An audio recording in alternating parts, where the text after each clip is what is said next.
¿Qué tal, licenciado? Buenas tardes. Licenciado. Gracias. Hola, ¿cómo están? Buenas Disculpe. tardes, licenciado. Hola, Victoria. Buenas tardes, licenciado. Hola, ¿cómo están? Disculpen ahí la tardanza, pero es que mi máquina está muy llena que no me dejaba ingresar. Hola, Carlita, buenas tardes. Buenas tardes, licenciado. Bien, ¿cómo están? Qué gusto hoy, después de, ¿qué? 8 días, 9 días. ¿Cómo se encuentran? ¿Todo bien? Bien, bien, gracias. Bien. ¿Alguien que me haga un repaso, por favor, de lo que vimos la última clase? Rapidito, 3 minutillos.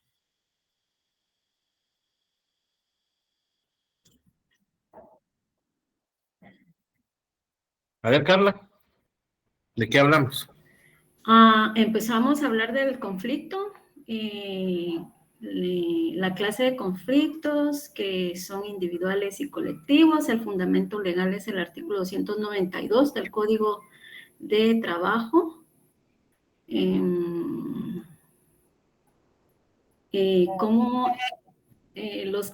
¿Cómo se plantean el conflicto ante los órganos jurisdiccionales? Y lo último, las partes, los sujetos procesales, cómo se acredita también la personería de las partes. Ok. Un acta de esa. Ahí Exacto. Es decir, tomemos muy en cuenta, por favor, lo que hemos hablado durante ya 3 meses que vamos recibiendo la cátedra, que obviamente deben de ustedes tener clara la diferencia entre un grupo coaligado y un sindicato. ¿Por qué? Porque esa va a ser la clave de ustedes para cuando estén asesorando a sus clientes, saber qué documento presentar en los tribunales correspondientes. Es decir, si es un grupo coaligado que de una u otra manera no se da tanto en la práctica, ya en la práctica per se de los conflictos colectivos como tal, no tenemos grupos coaligados. ¿Por qué? Porque existe una gran diferencia entre un sindicato y un grupo coaligado, que obviamente ya la hemos visto o se las voy a explicar. ¿Cuál es la gran diferencia? Obviamente un grupo coaligado, como primer punto, no goza de o no tiene una personalidad jurídica independiente a la de las personas que la conforman. El grupo coaligado únicamente se conforma para efectos de la resolución de un conflicto inmediato. 2, el grupo coaligado obviamente se puede constituir con la cantidad de personas que así lo deseen, pero tiene que ser mayor a 3. Y al formar el grupo coaligado tenemos obligatoriamente que tener un comité ad hoc, y ese comité ad hoc obviamente no puede venir y ser mayor a 3 integrantes. Lo único que se tiene que hacer cuando se forma un grupo coaligado es dar aviso a la Inspección General de Trabajo de conformidad con lo que hemos visto y con lo que regula el 376, 377 del Código de Trabajo. El 376 ya lo hemos visto, pero lo único que se requiere es dar ese aviso a la inspección. No hay ninguna inamovilidad. Por eso es que anteriormente, cuando se formaba un grupo coaligado, únicamente se esperaba, porque ¿qué decían algunos abogados? Miren, no es obligatorio que usted acuerde o suscriba el convenio colectivo que de una u otra manera se va a firmar, porque es optativo, eso no tiene un carácter vinculante. Entonces, una vez llegan específicamente a la etapa del Tribunal de Conciliación, el patrono dice, no lo acepto, posteriormente es que despedían a un montón de personas. Entonces, por eso se establece que se va a acreditar con el acta constitutiva. ¿Ya? Sindicatos. Aquí sí es un tema muy importante. Por eso es que las primeras clases las utilizamos para el repaso correspondiente de los sindicatos. Y ya vimos que sindicatos, pues obviamente es un grupo de personas formadas por un número no menor de 20, si son trabajadores, y mayor de 5, y son patronos, para el efecto de estar estableciendo y dar el mejoramiento de las garantías y de las condiciones laborales.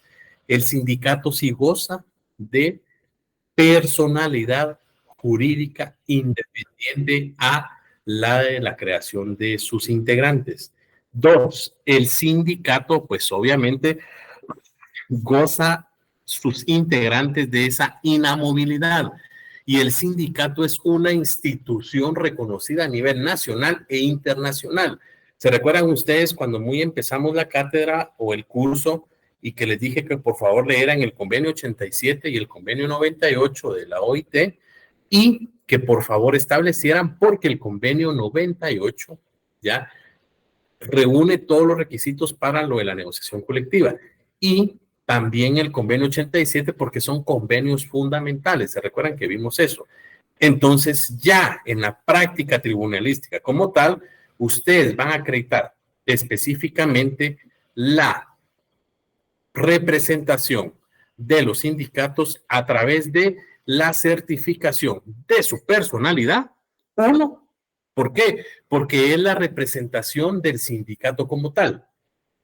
Y también la personería jurídica. Recordémonos que la personería obviamente es esa investidura que tiene la persona para estar representando a esa entidad independiente de todos los socios. Entonces, ¿cómo van a acreditarlo? A través de la personalidad y la personería jurídica. Entonces, ¿cómo se acredita u otra forma de acreditar? A través de la certificación del acta de asamblea. Eso es cuando uno ya va específicamente más adelante o cuando uno ya se mete a ver temas más a fondo. ¿Por qué les digo esto? Porque, por ejemplo, si... por ejemplo, si Carla e Ingrid y Wendy, que son las que tengo aquí en la pantalla, bueno, ya aparecieron varias, son las integrantes del Tribunal de Conciliación, y viene Mónica Paola y viene Beverly y son los abogados de la parte patronal. Le dicen, bueno, Tribunal de Conciliación, pues entendemos que usted de una u otra manera los está aceptando, pero ¿qué nos acredita a nosotros que ellos están siendo representados acá o que ellos fueron delegados acá por su asamblea? ¿Quién es la máxima autoridad de un sindicato, jóvenes?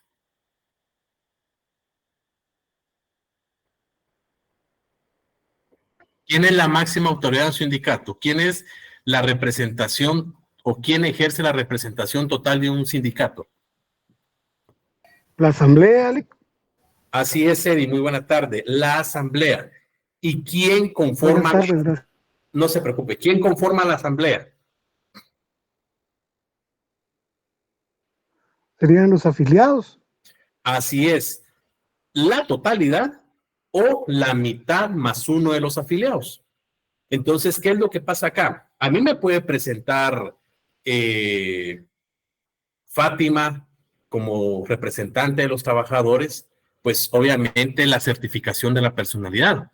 Claro, ahí acredita que específicamente es el sindicato y me puede representar la certificación de su personería jurídica. ¿Quién es el encargado de llevar a cabo las instrucciones o las decisiones que se tomen en asamblea, jóvenes? ¿El secretario general, licenciado? Hola, Carlos. Sí, más que el secretario es el comité ejecutivo.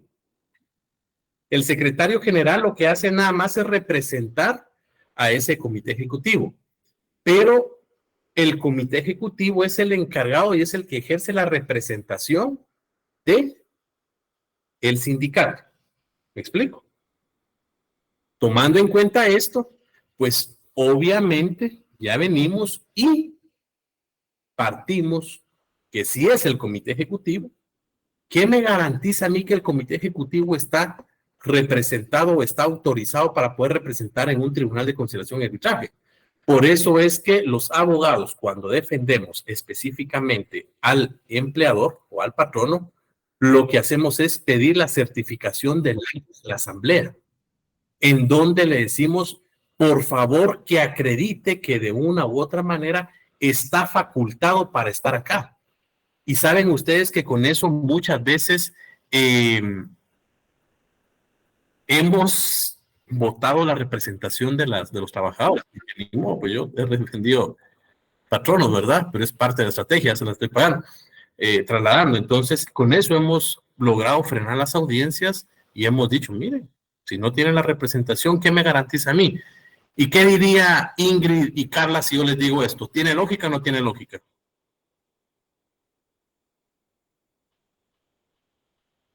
¿Qué dirían?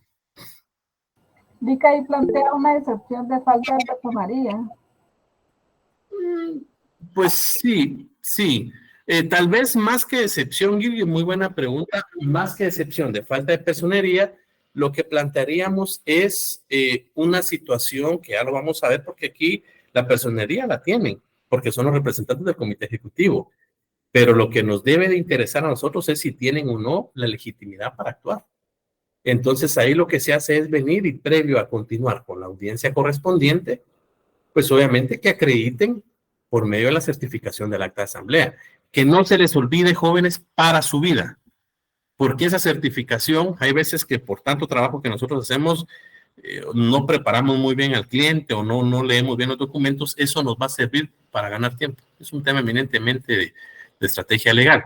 Entonces, y ahí están los fundamentos. ¿Alguien que me lea el 222, inciso D, por favor?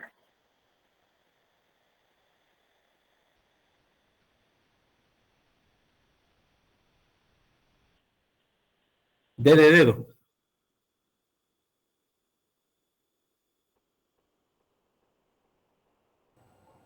Artículo 200.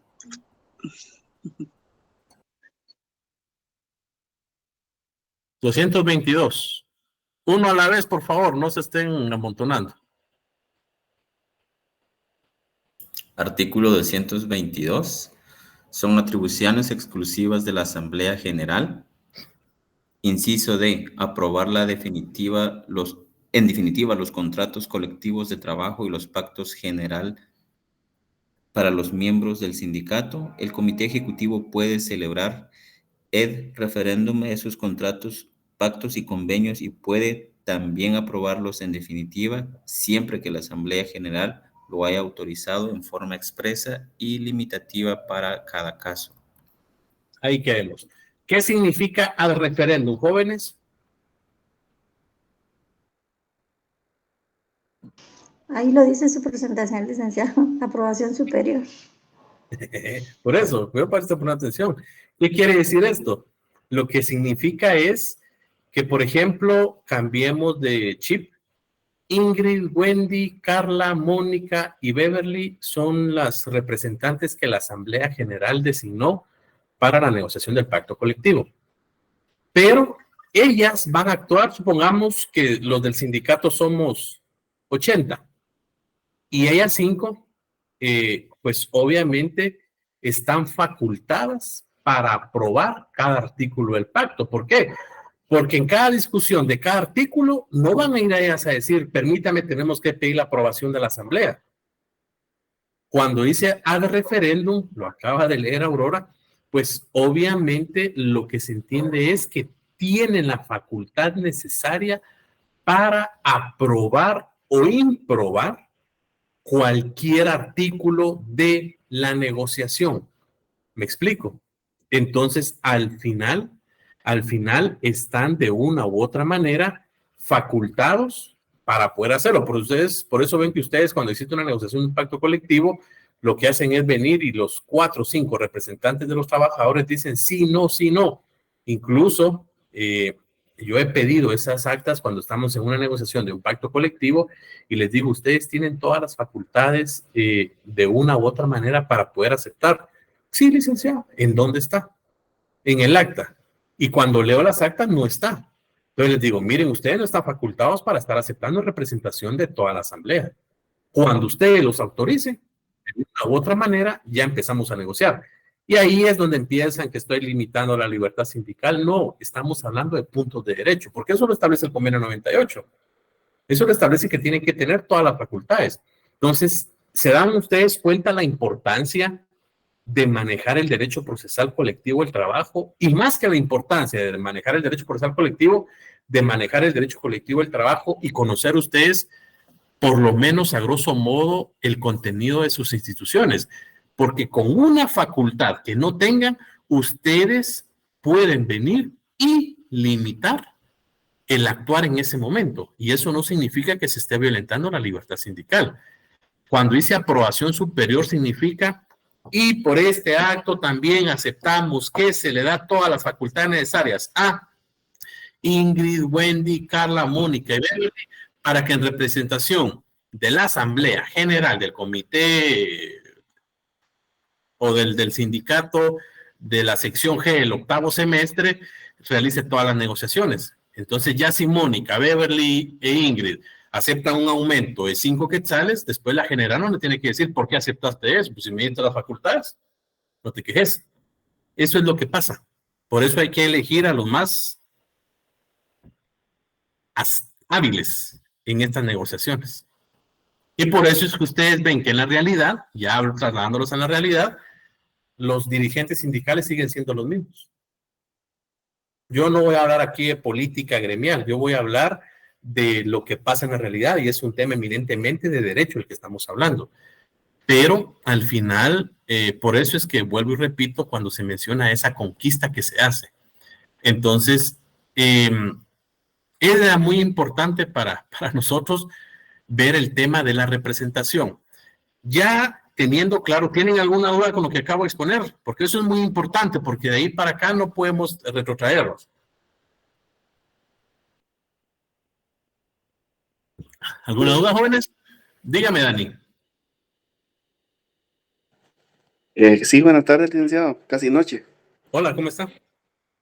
Bien, fíjese que tenía una duda. Para empezar, yo trabajo en la Dirección General de la Policía Nacional Civil. Podríamos conformar contacto ahí. ¿Perdón? Ya tenemos contacto ahí. Ajá, exactamente. Ahí estamos. Estoy bromeando.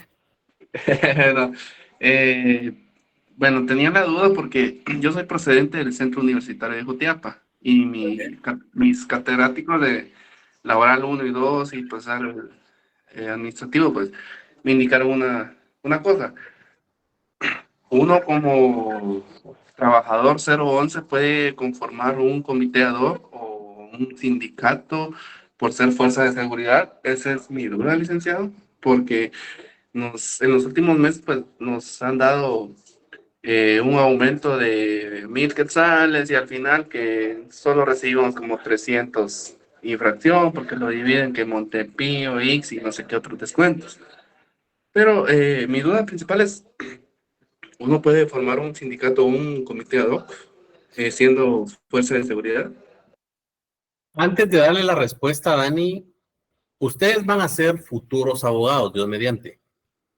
¿Y qué cree usted con lo que ha aprendido? Y los compañeros, ¿qué creen ustedes? ¿Se puede formar? Ojo, no un sindicato, porque sí existe prohibición expresa para las fuerzas de seguridad de formar un sindicato. Pero Dani está planteando, Dani está planteando un punto muy importante, si se puede o no formar un comité ad hoc. ¿Qué creen ustedes, jóvenes?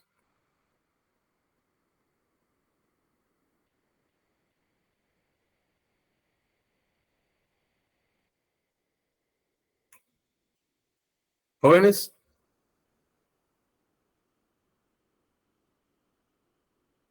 ¿Están ahí? Sí, licenciado.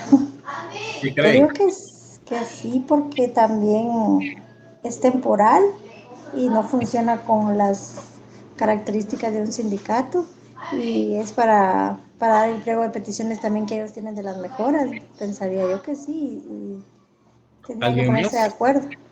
¿Alguien más? Gracias, Sara. ¿Alguien más?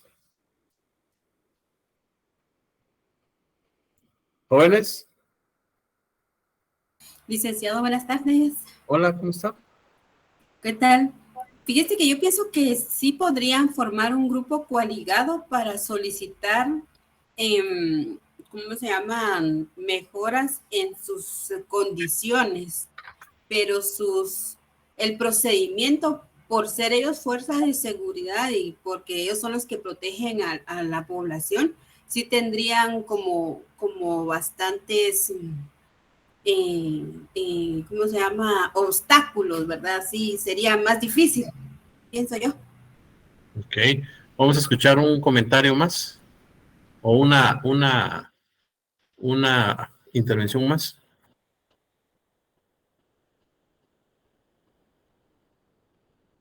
¿Alguien más, jóvenes?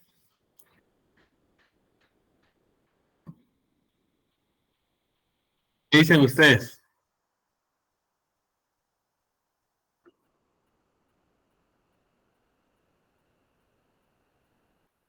Jóvenes. Bien, díganme, adelante. Buenas tardes, licenciado. Buenas noches. Hola, ¿cómo está? Yo pienso que sí pueden conformar un comité en ese sentido, ¿va? Porque como no cumple con todas las formalidades, entonces sí puede exigir mejoras, ¿va? Ese sería mi punto de vista, licenciado. Gracias. Gracias. Todos vayámonos, por favor, a la Ley de Sindicalización y Regulación de la Huelga de los Trabajadores del Estado.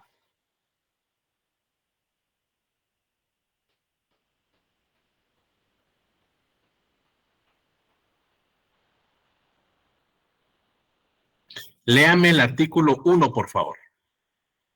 Ojo, aquí van a salir ustedes hasta con tesis. Dani era, ¿verdad? Dani, ¿dónde está Dani? Se me fue Dani. Léame el artículo 1, por favor, de la ley. No sé si la tiene a la mano. Solo que la tengo en digital porque estoy gestionando la clase ahorita que estoy de turno. Alguien que me lea el artículo 1, por favor. Y aquí este es un buen punto de tesis, jóvenes. Para el que no tenga tesis, pueden tomar este buen punto de tesis. ¿Oyeron? Dígame. Artículo 1. Ajá. Yo le digo. Artículo 1. Derecho de sindicalización. Los trabajadores del Estado y sus entidades descentralizadas y autónomas podrán ejercer sus derechos de libre sindicalización y huelga de acuerdo a las disposiciones de la presente ley, con excepción de las Fuerzas Armadas y de la Policía. Ok. Cuando hablamos, aquí hay dos teorías o dos posiciones y obviamente cada quien va a tomar la que mejor le parezca. Yo les voy a explicar las dos y yo les voy a decir cuál es la mía, la personal. Y eso es una apreciación personal. Por favor, no quiero que se malinterprete. Cuando hablamos de libre sindicalización, obviamente hablamos de la negociación de un pacto colectivo. Y cuando hablamos de libre sindicalización, de conformidad con el artículo 10 de la Ley de Organismo Judicial, que las palabras se interpretan conforme a su contexto, se establece que, obviamente, la ley y el artículo es claro. Es decir, los trabajadores del Estado y sus entidades descentralizadas y autónomas podrán, es optativo, tienen la facultad de hacerlo o no, ejercer sus derechos de libre sindicalización y huelga de acuerdo a las disposiciones de la presente ley, con excepción de las Fuerzas Armadas y de la Policía. Lo que no pueden es sindicalizarse, ¿ya? Lo que no pueden es venir y formar un sindicato. Si ya nos vamos a algo que se llama el bloque de constitucionalidad y si nos vamos a algo que se llama el control de convencionalidad, ahí específicamente ese artículo se puede votar. ¿Por qué? Porque se recuerda que hemos estado hablando de la Convención de Viena sobre el Derecho de los Tratados. La Convención de Viena sobre el Derecho de los Tratados regula que ningún Estado parte puede invocar su normativa interna para no darle cumplimiento a la normativa externa. ¿Se recuerdan de eso? Ya la han leído ustedes. Y Guatemala, al ratificar convenios internacionales, pues obviamente ha ratificado el convenio 87 sobre la libertad sindical y ha ratificado el convenio 98 sobre la negociación colectiva, pero no ha ratificado el convenio 154 sobre la negociación colectiva en el sector público. Entonces, ahí existe esa limitante en donde dicen, bueno, entonces está la facultad que para el sector público no lo puede hacer. Es una disyuntiva. Entonces, existe esa posición que los trabajadores del Estado no pueden venir y negociar un convenio colectivo a través de un grupo coaligado porque lo limita el artículo 1 de la ley.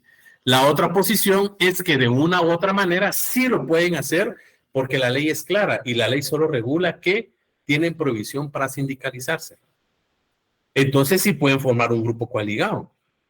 Y obviamente solo van a llegar hasta el Tribunal de Conciliación. Si ustedes me preguntan a mí, vuelvo y repito, mi posición personal es que sí pueden venir y formar un grupo coaligado.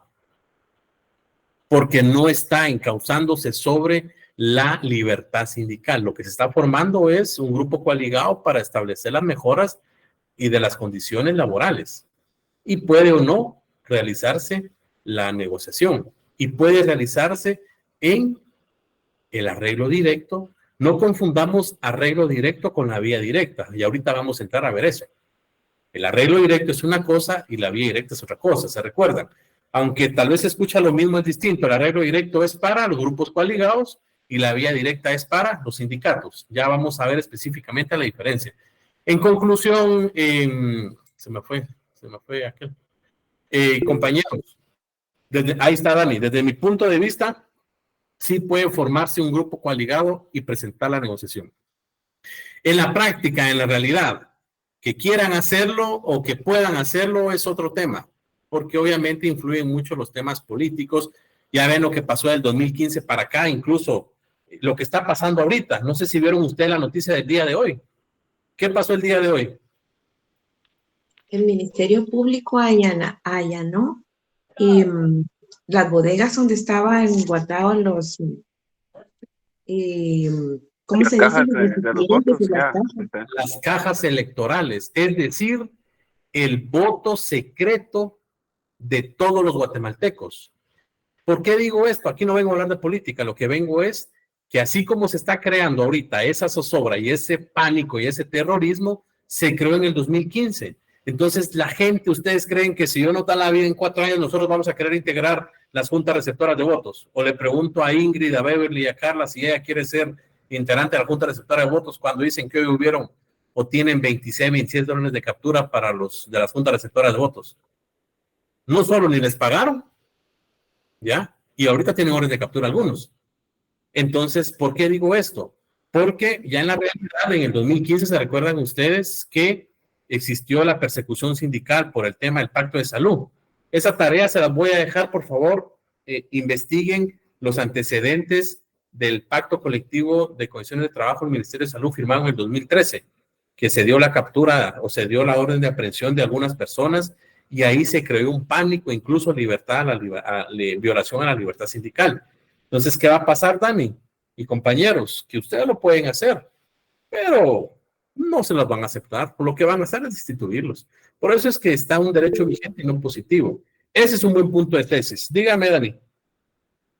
Sí, fíjese que también sé de otro caso de los compañeros que trabajan para la Dirección General del Sistema Penitenciario, que ellos conformaron un grupo ad hoc. Entonces, se armó el movimiento y todo, lograron un aumento para todos los agentes del sistema penitenciario. Cuando empezaron a pedir mejoras para las sedes y uniformes, armamento y todo, empezaron a destituir a los que estaban apoyando y ahí sí que coloquialmente hasta por feo lo estaban destituyendo a uno, fíjese. Claro, porque no tiene fuerza coercitiva. Dígame, Cindy, a la orden. Cindy.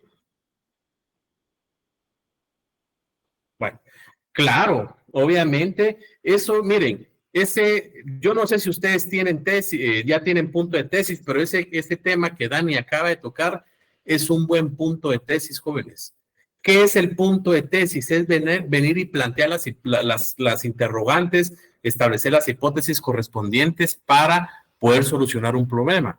¿Por qué? Porque al final, los padres de la patria tienen sus asesores, pero los padres de la patria, de una u otra manera, necesitan tener los insumos necesarios. Y recordémonos que Guatemala, al ser parte del sistema interamericano de los derechos humanos, pues obviamente debe darle cumplimiento a los convenios internacionales. Que no lo haga son otros 20 pesos.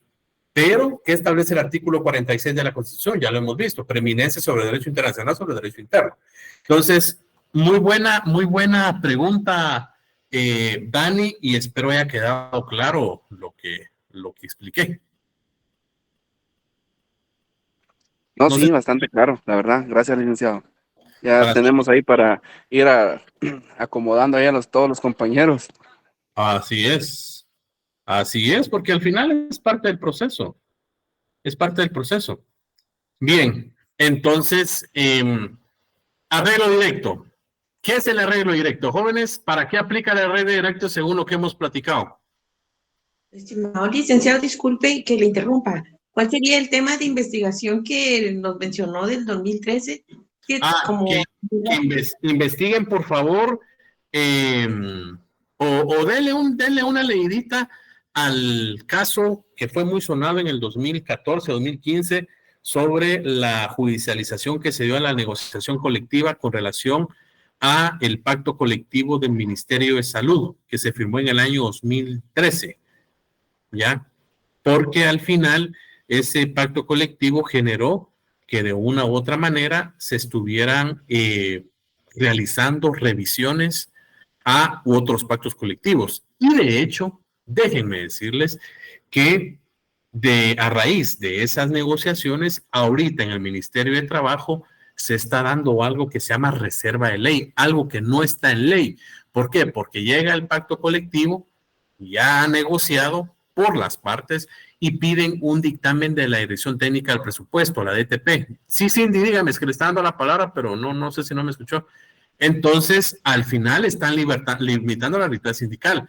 Entonces, eso es que realicen que se metan a ver en los antecedentes o ingresen y vean los antecedentes de cómo fue esa judicialización que se dio a los pactos colectivos en el 2013, para que ustedes de una u otra manera puedan tener con mayor claridad lo que les estoy contando. Adelante, Cindy.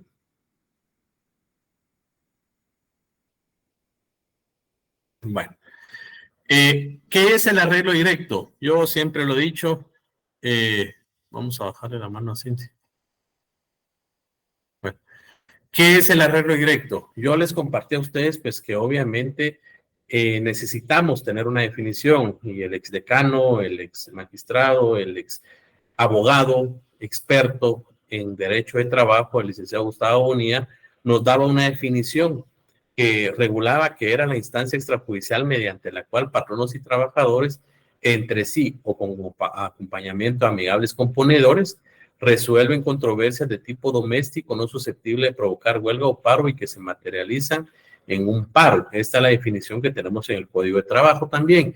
Pero cuando nos referimos a tipo doméstico, nos referimos a cosas internas, ¿ya?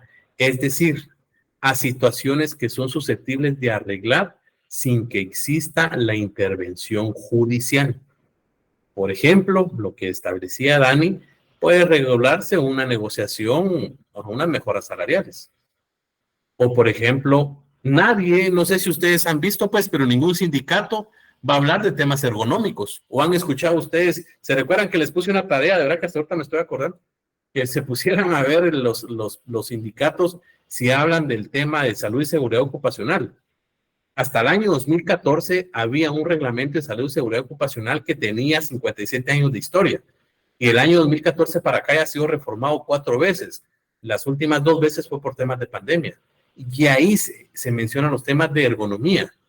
Si hablamos de ergonomía, si hablamos del túnel carpiano, si hablamos de todos esos aspectos, eso no lo mencionan los sindicatos porque solo se van a mejoras salariales.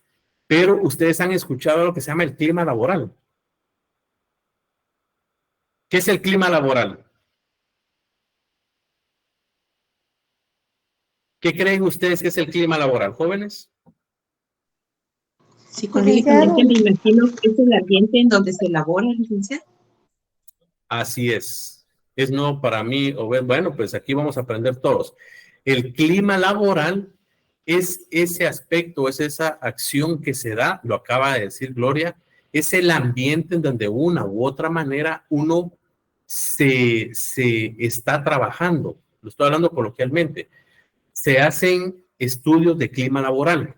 Por ejemplo, supongámonos que aquí habemos conectado 118. De los 118 trabajamos 60 en una empresa y el resto, pues obviamente en la otra empresa. Y vienen el resto de otra empresa, que son 58, y dicen es que mi patrón no me trata mal, es que solo chismes, porque lo que más abunda en los trabajos, ¿qué es? El trabajo y los chismes, ¿ya?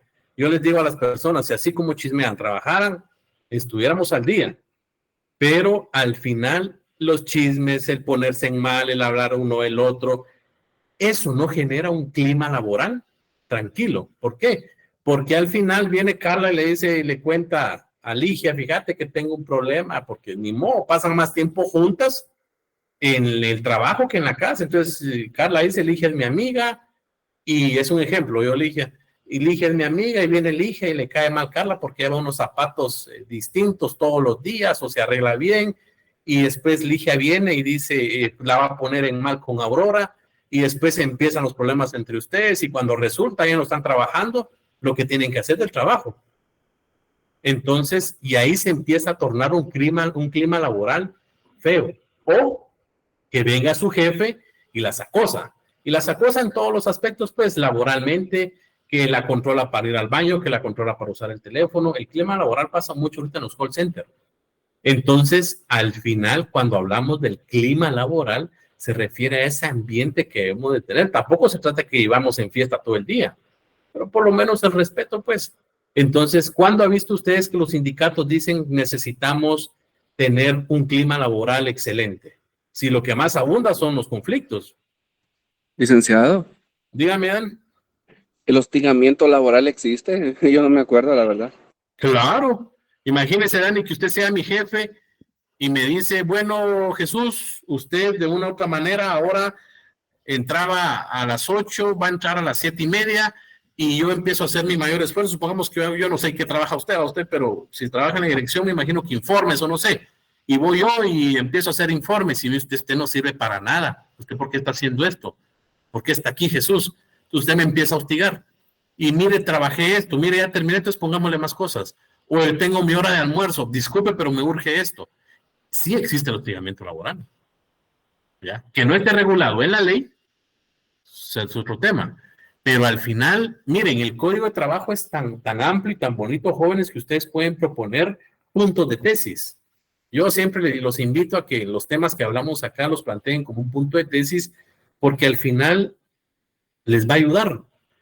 Entonces, sí existe, Dani, yo, y existe a menudo en muchas empresas, y se da mucho en las instituciones privadas. Muchos creen que son una institución pública, pero se dan en las instituciones privadas, y se da lamentablemente en las instituciones públicas cuando existen esos cambios de jefes, que llega como que es un déspota, un capataz, y llega a mandar. Hay un dicho por eso que dice que el que manda, manda aunque mande mal. ¿Lo han escuchado ustedes? Dice, el que manda, manda, aunque mande mal. Es decir, por eso hay otro dicho que dice que el que sabe, sabe, y el que no es jefe. ¿Por qué? Porque esos dichos coloquiales se han tornado mucho en el sentido por ese hostigamiento que se da. Yo conozco jefes, miren, excelentísimos. Pero también, pues obviamente hay personas, y no solo jefes, trabajadores. Pero el tema es, ¿ustedes han visto que los sindicatos hablan de clima laboral? No. ¿Ustedes han visto que los sindicatos hablan de temas ergonómicos? No. ¿Ustedes han visto que los sindicatos hablan de la salud laboral? No. ¿De la salud mental? Para nada. Entonces, al final, se van solo por los beneficios económicos. Entonces, cuando hablamos de situaciones domésticas, nos referimos a temas que pueden ser susceptibles de arreglar internamente. Mire, temas ergonómicos, pues cambiamos las sillas y cambiamos los escritorios. ¿O han visto ustedes que están los escritorios que tienen ese como óvalo, cuando ya no están rectos los escritorios, sino tienen esa como curvita, que para que uno entre bien ahí, a los que estamos gordos nos quede mejor el estómago? Y esos son temas de ergonomía, ¿ya? Porque al final no se arruina tanto la muñeca y todo eso. Entonces, esos son temas domésticos y esos son temas caseros, ¿ya? ¿Y cuáles son los elementos de esto? Obviamente tiene que ser la instancia extrajudicial. El 2, intervienen solo patronos y trabajadores con la participación de terceros. ¿Qué quiere decir esto? Que puede o no participar alguien, pero los amigables componedores pueden ser abogados o pueden ser específicamente expertos en resolución de conflictos, no inspectores de trabajo, porque la función del inspector no es esa, ¿ya? No es esa, estar interviniendo en un tema eminentemente de las partes. 2, los problemas son de tipo doméstico, ya lo expliqué, y no tienen que ser susceptibles de huelga o paro. ¿Ustedes creen que el pedido sillas pueden ser susceptibles de huelga o paro? No. Pero sí va a ser susceptible de huelga o paro el venir y el hostigamiento laboral. El venir y que esté acosando, porque no solo los hombres acosan a las mujeres, los hombres también sufrimos. Lo que pasa es que, como diría Huiteco, calla. Hay mujeres que acosan a los hombres. Y yo he visto varios casos en los trabajos en donde las mujeres acosan a los hombres. Pero el hombre, por machismo, por macho, no se queja. Al contrario, hasta orgulloso se siente el hombre. Mira, la traigo loca. No es que la traiga loca, la verdad es que la está acosando. Y hay hombres que de verdad ya no aguantan. Licenciada. Sí, dígame. Sí, comentaba el caso, y disculpe el sonido ambiente porque vivo a la orilla de la calle. Es de que mi coordinadora trabaja en un renglón que le llaman sub-18. Grupo 18. Sub-18, por servicios técnicos. 182. Exacto, algo así. Entonces, yo sé que no existe un puesto así que de confianza, pero como si ya la tomó así como que represalia de todo en contra de mi persona y no tiene un nombramiento como tal, ¿verdad? Aparte que no llena los requisitos porque ella tiene que ser abogada y notaria o trabajadora social para el cargo que ella tiene que desempeñar. Entonces ahí es donde me puse yo a pensar y como ella no firma, y uno como 011 sí tiene que firmar, entonces ella nos pasa documentos y ya. Siento que como que es un abuso de autoridad y aparte como que usurpación de funciones por no llenar los requisitos que establece la ley de contrataciones del Estado. Ok. ¿Y cuál es su duda o cuál es su pregunta como tal?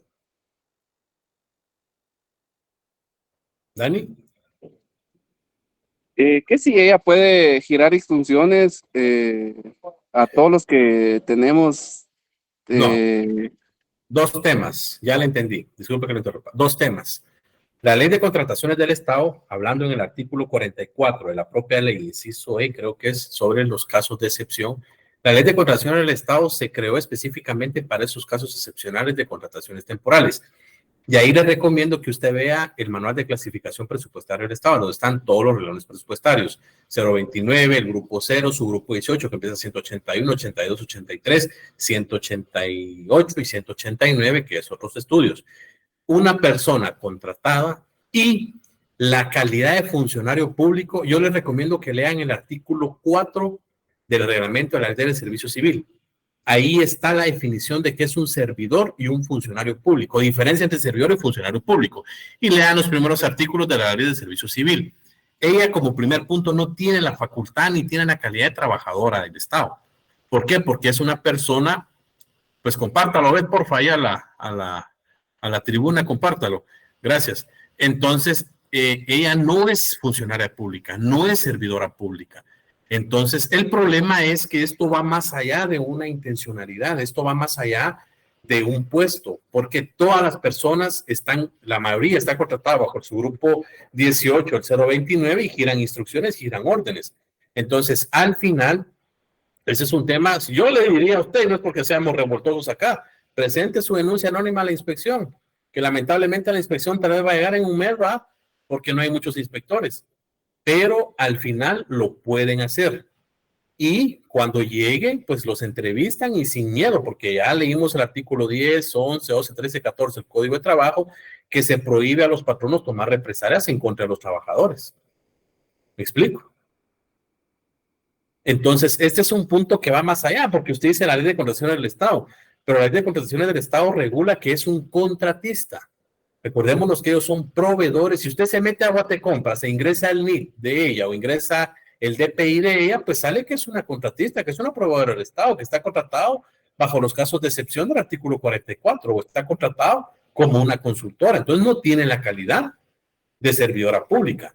Y si no tiene la calidad de servidora pública, ¿por qué le va a girar instrucciones a ustedes?